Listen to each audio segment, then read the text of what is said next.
En esta presentación vamos a continuar con el tema de generalidades de fisiología sensorial. El sistema sensitivo recibe información del medio ambiente y también del propio organismo, mediante receptores que transforman esta información y la envían hacia el sistema nervioso central mediante vías neuronales. Esto es parte fundamental de la homeostasis debido a que las respuestas generadas por el organismo dependen de dicha información percibida. Todas las vías sensitivas del organismo tienen en su forma más básica esta constitución, en la cual un tipo de energía física o química me genera un estímulo que es percibido por receptores, los cuales transforman esta información del estímulo en un tipo de información que pueda ser enviada por el sistema nervioso periférico mediante neuronas sensitivas hacia el sistema nervioso central, donde será integrada esta información. Y la información percibida puede ser consciente, nosotros podemos ser conscientes de ella si llega a la corteza cerebral, o subconsciente si llega a otros niveles del sistema nervioso central.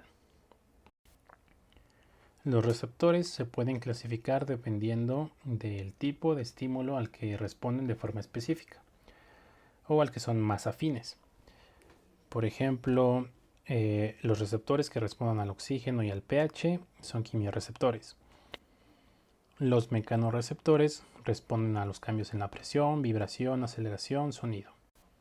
Los fotorreceptores responden a los fotones de la luz y los termorreceptores responden a cambios en la temperatura.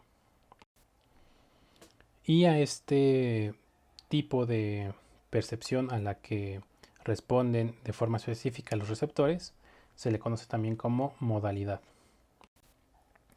Ahora, estructuralmente los receptores pueden ser de distintas complejidades, desde terminaciones nerviosas libres, es decir, una neurona con sus dendritas, que en este caso son las que funcionan como el receptor, o también pueden ser células especializadas que no son neuronas, pero que van a funcionar como el receptor y van a enviar esta información hacia una siguiente neurona. Y también pueden ser terminaciones nerviosas cubiertas por material conectivo. Estos son como los ejemplos más típicos de los tipos de receptores. Va a depender mucho de para qué son específicos, pero de forma muy general, estas serían las clasificaciones más habituales. También la neurona de primer orden, que es por donde envían la información estos receptores, pueden ser neuronas mielínicas o amielínicas. Ya sabemos cuál sería la consecuencia de que sea una neurona amielínica en cuanto a la cuestión de velocidad del transporte de potenciales de acción. El hecho de que nosotros podamos percibir un tipo de estímulo específico depende del tipo de receptor y de la zona en el sistema nervioso central donde esa información proveniente del receptor llega. Bueno, en estos tres ejemplos donde tenemos un receptor de temperatura, va a tener una vía específica para la temperatura por neuronas sensitivas y va a conectar con su zona específica en el sistema nervioso central. De igual forma, los receptores de presión y los fotones. Entonces estos estímulos que son específicos para este receptor activan mi receptor y mi vía sensorial. Pero a pesar de que mi receptor de presión es más sensible a la presión, no quiere decir que solamente se active con este tipo de estímulo. Se puede también activar por la temperatura, por ejemplo. Y el cambio en la temperatura en una quemadura va a generar un estímulo tan grande en mi receptor de presión que va a activar este receptor de presión y va a enviar la información hacia las vías sensitivas de la presión en la corteza cerebral destinadas para ello, y la percepción final que nosotros vamos a ser conscientes de ello es la de presión. ¿Por qué? Porque a pesar de que el estímulo inicial es temperatura, el calor, la vía que se está estimulando es la de la presión. Entonces, la posibilidad de poder percibir estímulos específicos depende de la vía para la que ese receptor está diseñado. De igual forma, cambios en la presión, en el caso del ojo, por ejemplo, donde hay conos, bastones, que son las células receptoras de la visión. Estos se estimulan mediante fotones. Ese es el estímulo al que están más sensibles. Pero también se pueden estimular por cambios en la presión. Es decir, como un golpe. Un golpe aumenta la presión intraocular, lo cual genera un estímulo tan grande que me va a activar mis células receptoras, conos y bastones. Y se va a activar la vía sensorial. Y otro ejemplo de esto lo podríamos ver en los pacientes que tienen desprendimiento de retina, que la retina es la capa del ojo que contiene los receptores de la visión. Cuando esta capa se llega a desprender, pues es un estímulo mecánico el que inicia su activación o su estimulación. Entonces, aparte de que disminuyen su visión, también llegan a sentir o a percibir lucecitas o fosfenos, porque el estímulo mecánico, al doblarse o desprenderse la retina, estimula estos receptores que solamente tienen una vía y que solamente se interpreta como un estímulo luminoso.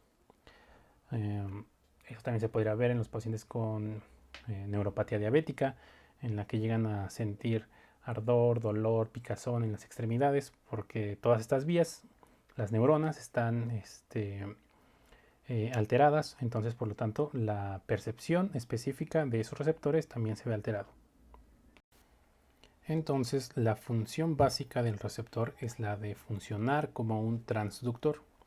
Esto quiere decir que va a cambiar el tipo de información percibida, que habitualmente es en forma de energía física, la va a convertir en un tipo de información que sí pueda procesar el sistema nervioso central, bueno, el sistema nervioso periférico en este caso, que es los potenciales de membrana.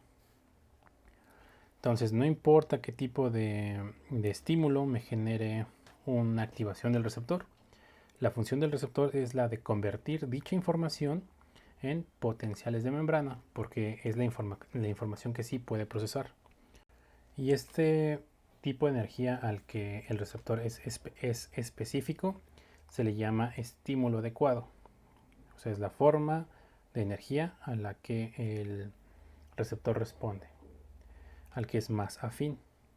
Y digo que es más afín porque se puede activar por otros tipos de energía, aunque no sean específicas, pero se necesita una mayor magnitud del estímulo para que se active. Esto explica por qué cuando recibimos un golpe en el ojo podemos llegar a ver como lucecitas. Entonces los cambios en la presión por el golpe me generan estimulación de los fotorreceptores que van a generar que percibamos luces, a pesar de que no hay un estímulo luminoso en ese momento. Como ya mencionamos, el estímulo adecuado, independientemente del tipo de energía que genera el estímulo, me va a generar un potencial de membrana. Y el potencial de membrana mínimo para que ese receptor se active se le conoce como umbral, algo similar a los potenciales de acción, en los que a cierto voltaje se generaba un potencial de acción, que era el umbral. De similar forma, aquí podemos ver que a pesar de que yo tenga un receptor que va a ser específico para un tipo de energía, si esta energía no me genera un estímulo lo suficientemente grande como para llegar al umbral, mi receptor no se va a activar. Forzosamente debe llegar al umbral para que se active mi receptor. Entonces, los potenciales subumbrales no me activan al receptor, mientras que los potenciales umbrales o por encima del umbral, sí generan este potencial de membrana necesario para posteriormente activar al receptor. Y entonces aquí podemos hablar de otro concepto que es el potencial receptor. Ya habíamos mencionado que el tipo de energía para lo que mi receptor es específico me genera un cambio en la membrana del receptor. Y este cambio en la membrana o potencial de membrana, que forzosamente debe ser por encima del umbral, me genera un potencial receptor. No es un potencial de acción, porque no siempre llega a despolarizar la membrana. Es un potencial receptor, es el cambio mínimo que se genera en respuesta a el estímulo, independientemente del tipo de energía que me genere ese estímulo. Esto me va a generar un potencial receptor, que de manera muy general es todos implican cambios en la permeabilidad iónica. ¿Esto qué implica? Pues apertura de canales catiónicos como los del sodio, que recordemos que si entra mayor cantidad de sodio, pues esto puede llegar a generar una despolarización en la membrana, que a su vez lo que sí todos tienen en común, independientemente de las características de este potencial receptor, van a generar subsecuentemente un potencial de acción. El campo receptivo se refiere a una zona física específica en la cual solamente la estimulación en esa zona me genera activación en mi neurona sensitiva. De hecho, esta es la forma más simple de una vía sensitiva, en la cual tenemos un estímulo, en este caso podría ser cambios en la presión, que sería el tacto sobre la piel con un alfiler, y una sola neurona sensitiva de primer orden, la cual lleva la información hacia la médula espinal, y una neurona sensitiva de segundo orden y a veces de tercer orden. Como habíamos mencionado, puede ser consciente si llega a la corteza cerebral o subconsciente si llega a otros niveles. Pero lo importante de esto es que la neurona sensitiva solamente se activa cuando se estimula una zona física específica, lo cual es el campo receptivo. Y también hay que mencionar que en la mayoría de las veces los campos receptivos se superponen unos con otros. Es decir, no hay una delimitación muy específica. El tamaño del campo receptivo determina qué tan sensible es una zona para recibir esos estímulos. En el ejemplo de la discriminación de 2 puntos mediante el tacto con un compás, podemos ver que en el caso de los pulpejos de los dedos, donde hay mayor cantidad de receptores sensitivos y estos son pequeños, en la imagen se observa cómo cada campo receptivo tiene una neurona de primer orden y una neurona de segundo orden. Por lo tanto, por cada campo receptivo hay una sola vía. En este campo igual una sola vía, este campo una vía, en este campo igual una sola vía. Pero en el caso de la piel del dorso, que es donde hay menos cantidad de campos receptivos y es más difícil la discriminación de 2 puntos, aquí los campos receptivos son, aparte de que son grandes, las neuronas de primer orden convergen en una sola neurona de segundo orden. Es decir, para 3 campos receptivos de 3 neuronas de primer orden hay una sola neurona de segundo orden. Por lo tanto, si es que esta información llega a la corteza cerebral y es consciente, no podremos discriminar si viene de este campo receptivo o de este campo receptivo. Y una de las formas en que se puede discriminar de mejor forma o de forma más precisa entre un campo receptivo y otro que esté adyacente es mediante la inhibición lateral. Aquí tenemos un campo receptivo constituido por neuronas excitadoras y neuronas inhibitorias. En el centro hay receptores conectados a neuronas de primer orden que son excitadoras, las cuales van a generar potenciales de acción y la consecuente salida de neurotransmisores y el impulso nervioso que llega hasta el sistema nervioso central. Pero en la periferia de mis neuronas excitadoras hay campos receptivos que son inhibitorios. Esto quiere decir que van a generar mediante neuronas de segundo orden una inhibición sobre mi vía sensitiva. Es decir, mientras las excitadoras generan impulsos en mi neurona de segundo orden, los campos receptivos inhibitorios generan inhibición a este nivel sobre la vía sensitiva. Y esto sirve para dar un contraste o limitar el campo receptivo de otro que esté adyacente. Los receptores también se pueden adaptar a un estímulo. Aquí tenemos dos tipos de receptores. Los receptores que se adaptan de forma rápida se llaman receptores fásicos. Los receptores que se adaptan de forma lenta son receptores tónicos. Y de este lado tenemos los dos, los rápidos fásicos y los lentos tónicos. Aquí abajo está el inicio de un estímulo que se mantiene y termina. De igual forma de este lado, un estímulo que inicia, se mantiene y termina. Y para esos estímulos, en ambos casos se genera un potencial receptor. Pero aquí ya podemos ver cómo se comportan de forma distinta. Para los receptores rápidos, al inicio, una vez que aparece el estímulo, se genera de forma inmediata el potencial receptor. Y en ese mismo momento se genera también el potencial de acción correspondiente, que va a ser enviado por la vía sensitiva.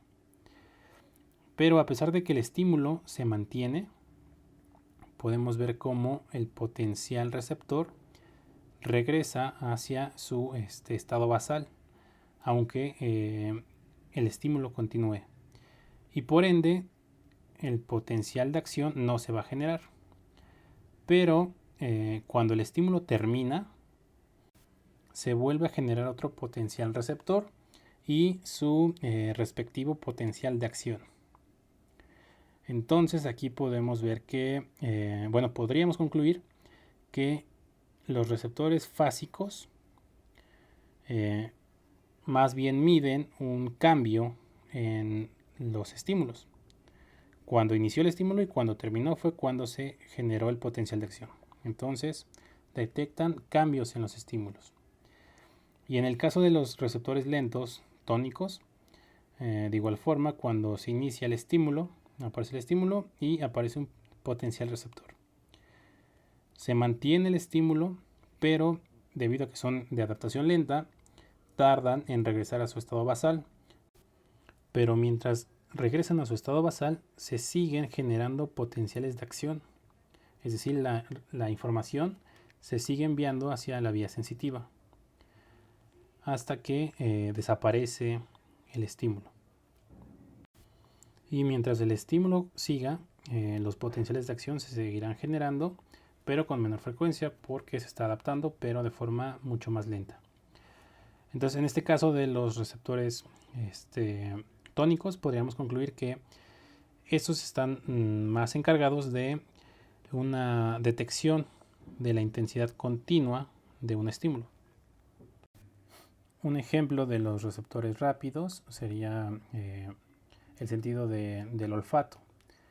Cuando alguien trae un perfume o se está en un lugar con un olor característico y se está mucho tiempo en contacto con ese olor, habrá un momento en el cual dejaremos de percibirlo porque los receptores se van a adaptar de forma rápida, entonces se van a ajustar al nuevo estado basal de ese olor y se van a dejar de estimular los receptores.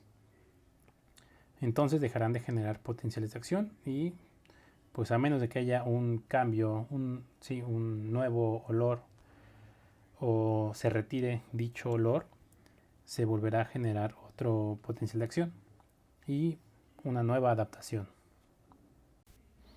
Entonces esta adaptación rápida permite que los receptores se puedan enfocar en aquellos estímulos que sean nuevos y de alguna manera omitir aquellos a los cuales ya se adaptó. Y un ejemplo de receptores tónicos o lentos son los receptores para el dolor, que mientras el estímulo siga, se van a seguir enviando potenciales de acción a través de la vía sensitiva para nosotros poder seguir percibiendo el estímulo lesivo.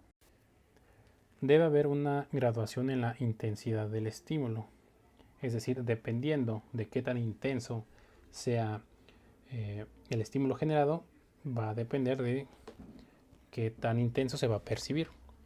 Y la intensidad no puede depender de los potenciales de acción, porque simplemente si hay un estímulo adecuado va a generar un potencial de receptor y un potencial de membrana.